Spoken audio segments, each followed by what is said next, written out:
My name is Zach Jones. I'm the permaculture farm manager and part of the field crew here at the Chef's Garden. I've been here full-time for about 3 years, but I worked here in high school and spent a good amount of time growing up here as well, being a member of the Jones family. So I got to run around and see this place change over the last 20-some years. We're just getting ready in the fields to get all of our spring and summer crops planted. So we're doing a lot of our infrastructure moves, getting all the fields prepped and ready for that. Also on the permaculture side, we're increasing our livestock, our meat options available at the market. So we've been getting barns ready, getting fields ready. This whole winter's been a lot of preparatory time. So we're ready to hit the ground running.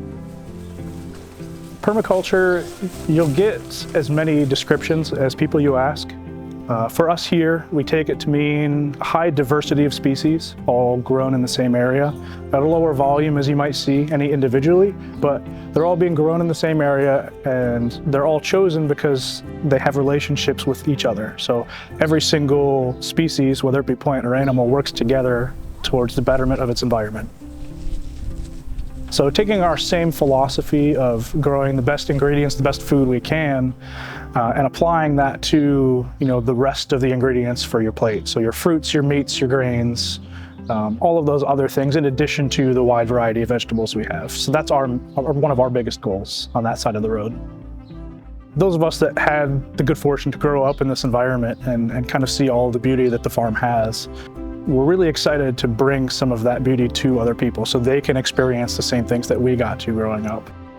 One of my favorite parts is being able to show people around because it's a lot like Christmas for those people in our community who feel the same that we do about food. So they get to come here and get to see all of our hard work, and it's impressive that people don't always understand how much work goes into everything that we do. So it really kind of opens their eyes, and I think that's exciting for all of us here that share the same passion.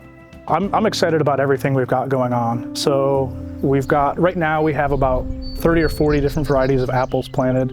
Original Kazakhstan varieties. We've got some dating back to the Johnny Appleseed days. It's got a lot of big history around here. On the meat side, it's been really good. I've been really impressed with the quality improvements we've been able to get with our pork. And then this year, hopefully around November or December, we'll have some beef available. We're aiming towards, the variety is called a Piedmontese. So it originates in the lowlands of Italy. It's a double muscled animal. So if you see it, they look a lot larger than normal, but it's not necessarily the fat. So you'll have more protein, but less saturated fats than chicken meat, for instance. What we're trying to do is flip it so where the wide diversity of plant offerings have a nice complementary meat side, right? So it doesn't necessarily have to be traditionally a massive cut of meat and a pile of low quality veg. So it's important that we still keep that in mind, that there's a lot to be offered by such a wide diversity of veg that we offer here. As far as just coming into work every day, it really is an absolute pleasure to come in and work with the team we have here. I didn't come back to work at the farm full time after, so I went to college and got my degree and worked in industry for a while before I came back to the farm, and realized that it wasn't as bad as I always thought it was growing up. And so being here with this really amazing team that we have it makes it easy to get up and come into work every day. As far as having my family here, we've got I think 7 or 8 from my generation that are on the farm full time, which is really encouraging to see.